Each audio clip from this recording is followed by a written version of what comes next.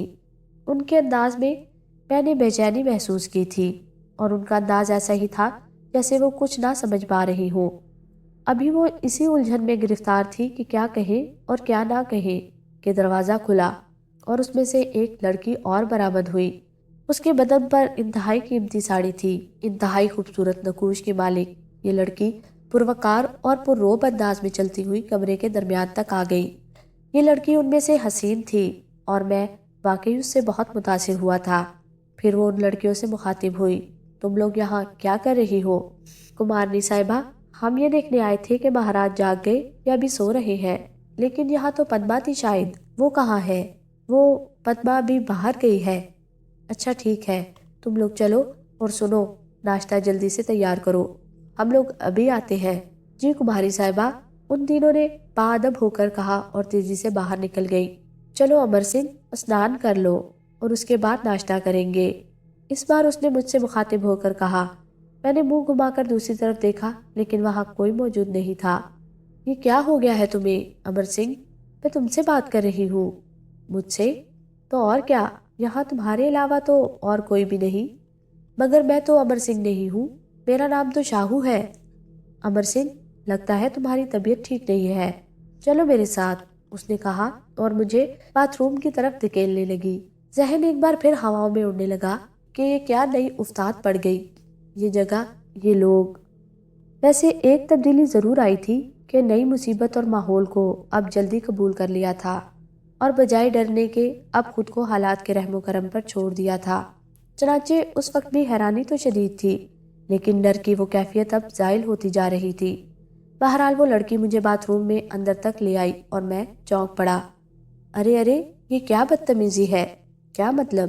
مطلب یہ کہ اب تم میرے ساتھ… میں جملہ ادھورا چھوڑ کر خاموش ہو گیا۔ مطلب یہ کہ تم اب اسنان کرو، میں باہر تمہارا انتظار کر رہی ہوں۔ اور ہاں، کپڑے دوسرے نکال دیتی ہوں۔ جب فارغ ہو جاؤ تو آواز دے کر مانگ لینا۔ سنو، ہاں، یہ اسنان کیا ہوتا ہے؟ میں نے بے ساختہ سوال کیا اور وہ عجیب سی نگاہوں سے مجھے دیکھنے لگی۔ پھر بولی، مہاراج مذاق فرما رہے ہیں شاید۔ جی نہیں۔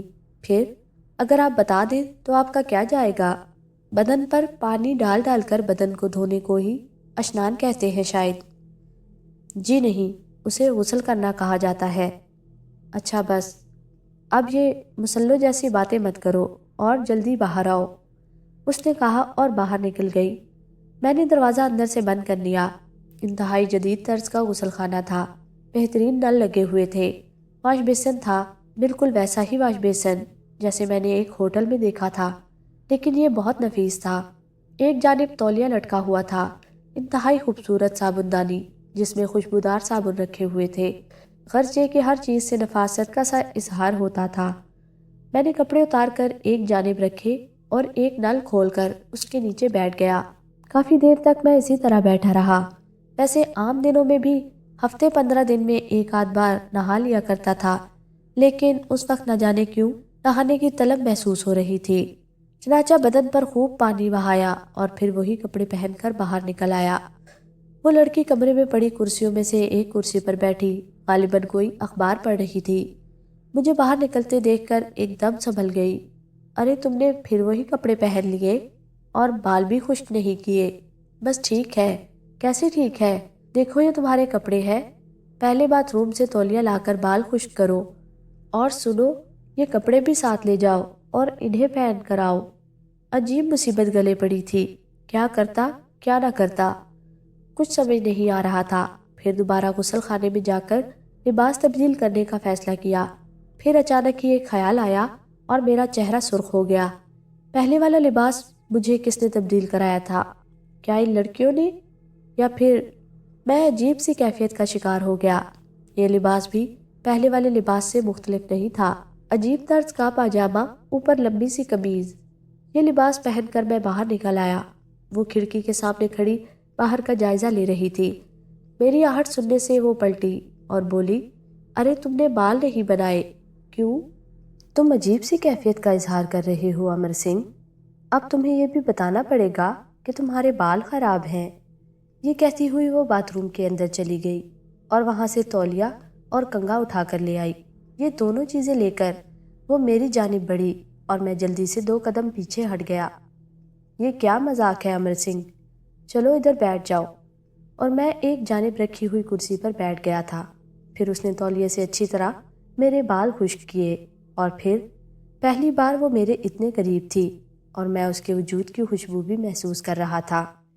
بہرحال انسان تھا اور پہلی بار کسی نے اتنی اپنائیت سے مجھے ہاتھ لگایا تھا، ورنہ فضلہ تو ہمیشہ مارتا اور گالیاں ہی دیتا تھا۔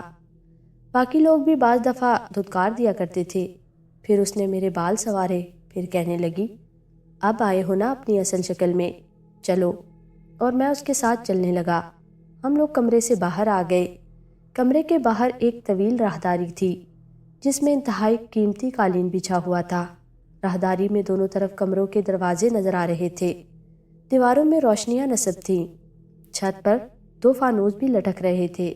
ایک دفعہ ایک بی بی صاحب کی شادی میں اور مائی میرا گئے تھے تو کوئی بیگم صاحب چند آدمیوں سے کہہ رہی تھی، ہاں بھائی ادھر لے آؤ فانوس، یہاں اس چھت پر لٹکانا ہے۔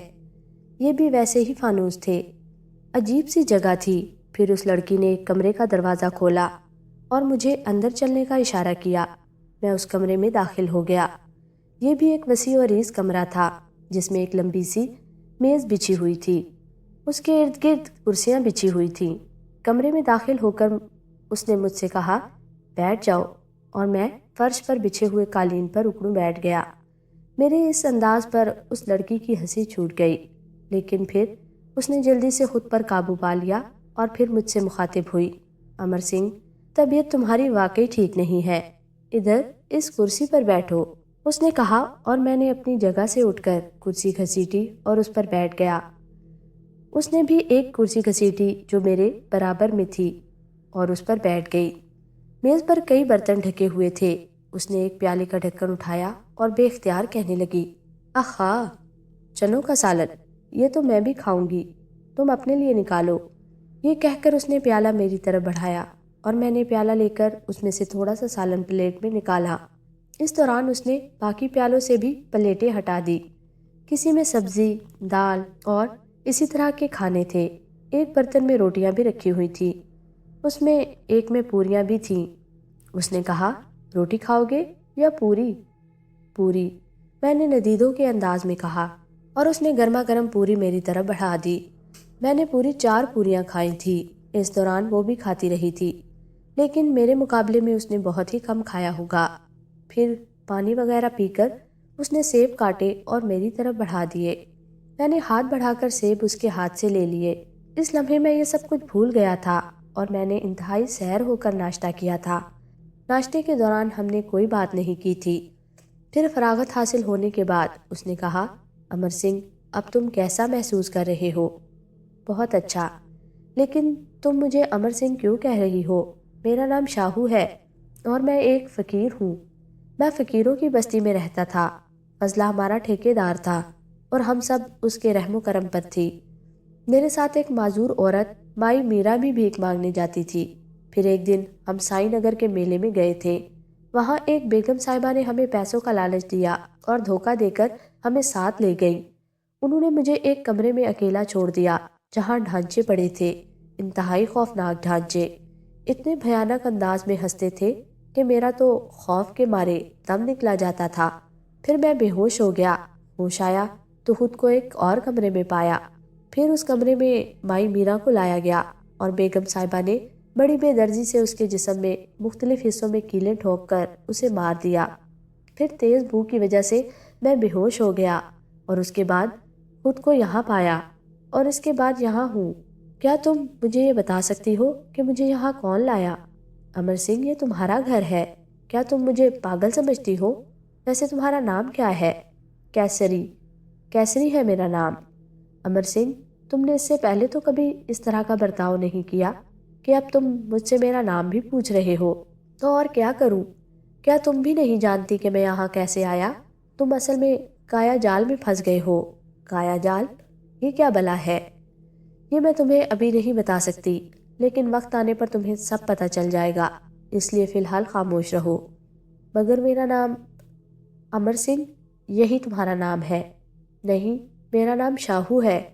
دیکھو، یہاں سب لوگ تمہیں امر سنگھ کہہ کر مخاطب کریں گے، اور جب تمہارا نام ہی یہی ہے تو پھر کچھ سمجھ نہیں آ رہا ہے۔ یہ جگہ، ماحول، کایا جال۔ امر سنگھ، امر سنگھ، خود کو پرسکون رکھو۔ اچھا چلو باہر تازہ ہوا میں چلتے ہیں۔ اور پھر اس نے میرا ہاتھ پکڑا اور میں اپنی جگہ سے اٹھ گیا۔ وہ دروازہ کھول کر باہر نکل آئی تھی۔ پھر ہم لوگ آگے کی سمت چلنے لگے۔ راہداری آگے جا کر دائیں سمت مڑ جاتی تھی۔ ہم لوگ بھی اس جانب مڑ گئے اور میں نے دیکھا کہ چند قدم کے فاصلے پر ایک بڑا سا دروازہ تھا جس کی لکڑی پر انتہائی خوبصورت نقش بنے ہوئے تھے۔ اس نے آگے بڑھ کر دروازے کو تھوڑا سا باہر کی جانب دھکیلا اور دروازہ کسی آواز کے بغیر کھل گیا۔ ہم دونوں اس میں سے گزر کر باہر آ گئے تھے۔ باہر تحت نگاہ ایک وسیع و عریض باغ پھیلا ہوا تھا۔ بہت دور اس عمارت کی 4 دیواری نظر آ رہی تھی۔ بڑا عجیب و غریب ماحول تھا۔ وہ چاروں لڑکیاں بھی اس کے بعد نظر نہیں آئی تھی۔ بہرحال ہم باغ کی سیر کرتے رہے۔ پھر اس نے کہا، امر سنگھ، تمہیں بھوک تو نہیں لگی؟ نہیں، ابھی ناشتہ کیے دیر ہی کتنی ہوئی ہے۔ اچھا چلو آؤ شربت پیتے ہیں۔ اس نے ایک طرف اشارہ کیا اور پھر میں حیران رہ گیا، یہ شربت یہاں کیسے آیا جبکہ کچھ دیر پہلے یہاں کچھ نہیں تھا؟ ہو سکتا ہے کہ ہم دوسرے رخ پر ہوں اور کسی لڑکی نے یہ سامان سجایا ہو۔ ہم لوگ اس جگہ پہنچ گئے جہاں شربت رکھا تھا۔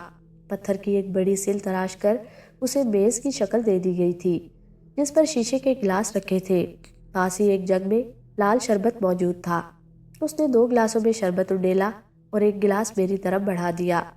میز کے ساتھ ہی پتھر کی ایک بینچ پر ہم دونوں بیٹھ گئے۔ امر سنگھ، اب کیسا محسوس کر رہے ہو؟ بہت خطرناک، بڑا عجیب۔ کیا؟ یہ جگہ، یہ پراسرار خاموشی، مجھے اس کی بالکل عادت نہیں۔ میں تو گاڑیوں کے شور، انسانوں کی آوازوں سے مانوس ہوں۔ مائی میرا تھی میری دوست، فضلہ تھا، مجھے مارتا تھا، لیکن بس میں جانتا تھا کہ مجھے صرف مار سکتا ہے اور اس کے بعد بس پھر وہی کام پر۔ یہاں یہاں میرا دل کیسے لگے گا؟ اس نے عجیب سے لہجے میں کہا۔ پھر ہم لوگوں نے شربت ختم کیا اور وہاں سے اٹھ کر چلے گئے۔ چلتے چلتے میں نے کہا، تم یہاں اکیلی رہتی ہو؟ نہیں، میرے ساتھ تم جو ہو، وہ چاروں لڑکیاں ہیں، 3-4 ملازم ہیں جو مختلف کام کرتے ہیں، لیکن باقی ملازموں میں سے تو کوئی نظر نہیں آ رہا۔ ان کی اتنی جرت کہاں کہ وہ اس وقت میرے سامنے آئے جب تم میرے ساتھ ہو؟ کیوں، میں کوئی بلا ہوں، بھوت ہوں کیا؟ میں نے کہا تو وہ ہنسنے لگی۔ ارے بے وقوف، تم ہی تو ہو میرے سب کچھ، اور میں تمہارے ساتھ صرف تنہائی پسند کرتی ہوں۔ ایک تو تم باتیں ایسی کرتی ہو کہ میرے سر پر سے گزر جاتی ہیں۔ وہ پھر سے ہنسنے لگی تھی۔ کافی وقت وہاں گزارنے کے بعد ہم لوگ اندر آ گئے۔ اس نے مجھ سے کہا، امر سنگھ، چلو کھانا کھا لو۔ نہیں، مجھے بھوک نہیں ہے۔ اچھا تمہاری مرضی، اچھا چلو میں تمہیں تمہارے کمرے تک چھوڑ آؤں۔ تم کچھ دیر آرام کرو، اب رات کے کھانے پر ملاقات ہوگی، مجھے کچھ ضروری کام ہے۔ میں اس کے ساتھ اس کمرے تک آیا۔ اس نے مجھے اندر جانے کا اشارہ کیا اور میں کسی پالتو کی طرح اپنے کمرے میں جا گھسا۔ اس نے دروازہ باہر سے بند کر لیا تھا۔ میں واپس اپنی جگہ پر آ بیٹھا تھا۔ کیا ہو رہا ہے یہ سب؟ کیا ہو رہا ہے؟ ایک لمحے کے لیے گزرتے ہوئے واقعات کو یاد کیا اور بدن میں جھرجھری سی آ گئی۔ پھر وہی خوف ذہن پر طاری ہونے لگا۔ پر کیا فائدہ؟ بس اب تو یہی تھا کہ وقت گزارا جائے اور کسی ایسے معجزے کا انتظار کیا جائے جب میں یہاں سے بچ نکلوں۔ وقت گزرتا رہا، میں اسی مسیری پر لیٹ گیا، اور اب سب سوچوں کو ذہن سے نکالنے کے لیے میں نے آنکھیں بند کر لی تھی۔ آنکھیں بند کرتے ہی وہ مناظر کسی فلم کی طرح آنکھوں کے سامنے آنے لگتے۔ وہ کمرہ، ڈھانچہ، اور دوسرا کمرہ، مائی میرا کا قتل۔ اس کے ساتھ ہی میں نے آنکھیں کھول دی۔ ذہن ابھی تک اس ماحول کو قبول نہیں کر رہا تھا۔ بہرحال میں اسی طرح لیٹا رہا تھا۔ کافی وقت گزر گیا ہوگا جب اچانک دروازہ کھلا اور اس میں سے پدما برآمد ہوئی۔ اس کے چہرے پر سنجیدگی طاری تھی، لیکن یوں لگتا تھا جیسے اس کے لیے وہ بہت سخت کوشش کر رہی ہو۔ پھر اس نے کہا، چلیں، کھانا تیار ہے، چلو، میں نے سنجیدگی سے کہا۔ پھر میں اس کے ساتھ اس کمرے میں پہنچ گیا جہاں کیسری پہلے سے ہی موجود تھی۔ اس کے بعد ہم نے خاموشی سے کھانا کھایا۔ پھر کیسری کہنے لگی، اچھا امر سنگھ، اب تم آرام کرو، صبح شہر چلیں گے۔ ٹھیک ہے، میں نے کہا اور واپس اپنے کمرے میں آ گیا۔ پدما مجھے کمرے تک چھوڑنے آئی تھی۔ یہ غالباً تھکن تھی یا پھر کھانے میں کچھ ملا ہوا تھا، کیونکہ بستر پر لیٹتے ہی مجھے نیند آ گئی۔ دوسری صبح جاگا تو اچھی خاصی روشنی ہو چکی تھی۔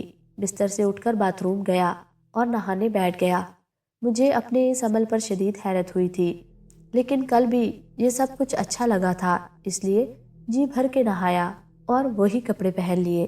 جب باہر آیا تو کیسری موجود تھی۔ ارے یہ نہیں بھئی، یہ دوسرا لباس پہنو، اپنی الماری سے خود نکال لیا کرو اپنے لباس، چلو یہ پہن کر آؤ۔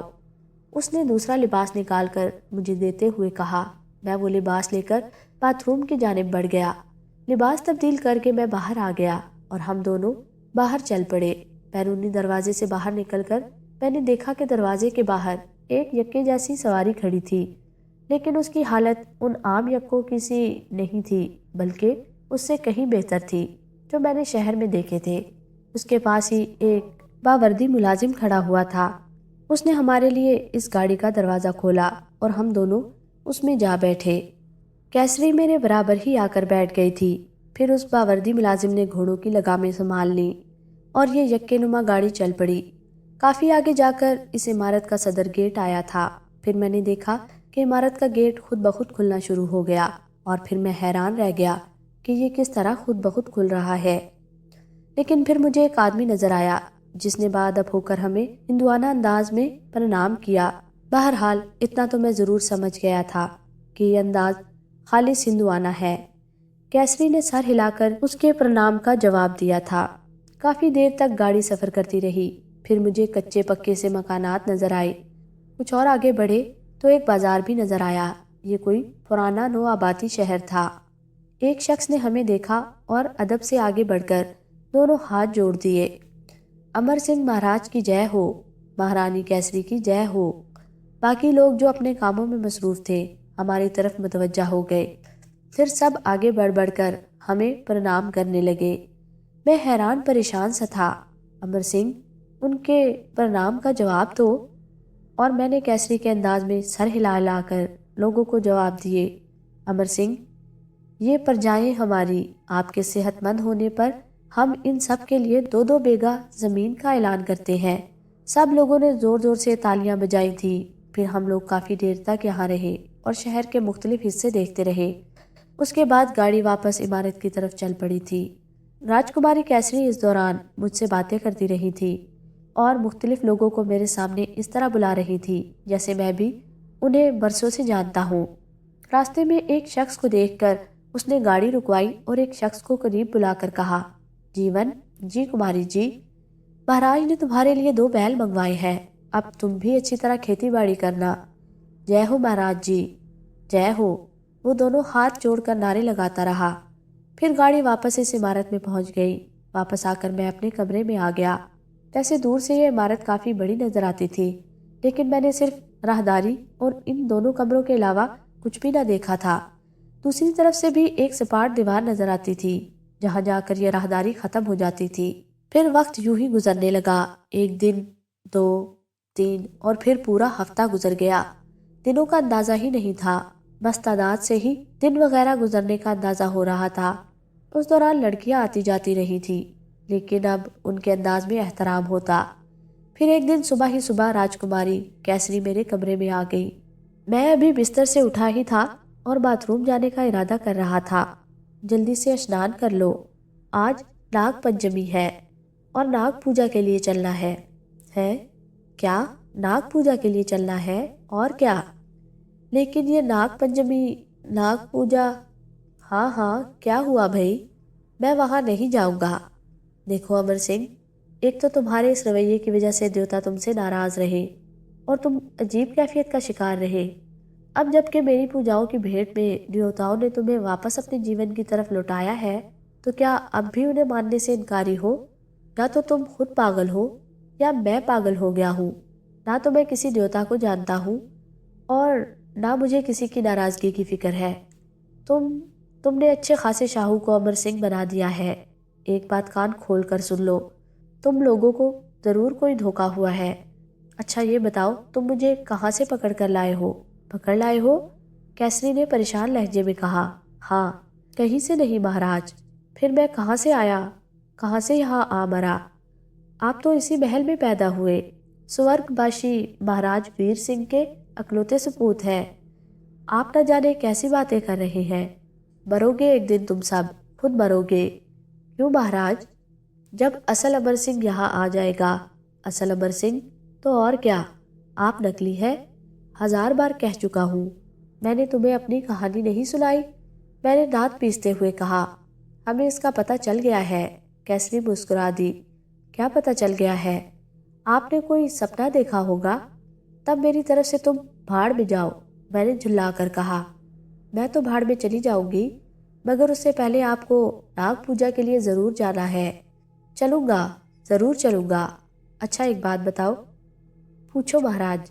کیا نام بتایا تھا تم نے میرے اکلوتے باپ کا؟ ویر سنگھ۔ ذرا انہیں بلا کر لاؤ، ان سے بات کروں گا۔ بعد میں مجھے سولی پر لٹکا دو گی، دھوکہ دہی کے الزام میں جیل بھجوا دو گی۔ میرا قصور کیا ہے؟ مگر ویر سنگھ مہاراج تو مر چکے ہیں۔ لو، وہ بھی مر گئے۔ ابے کوئی تو مرد ہوگا تمہارے اس کنبے میں، یا ساری عورتیں ہی ہیں؟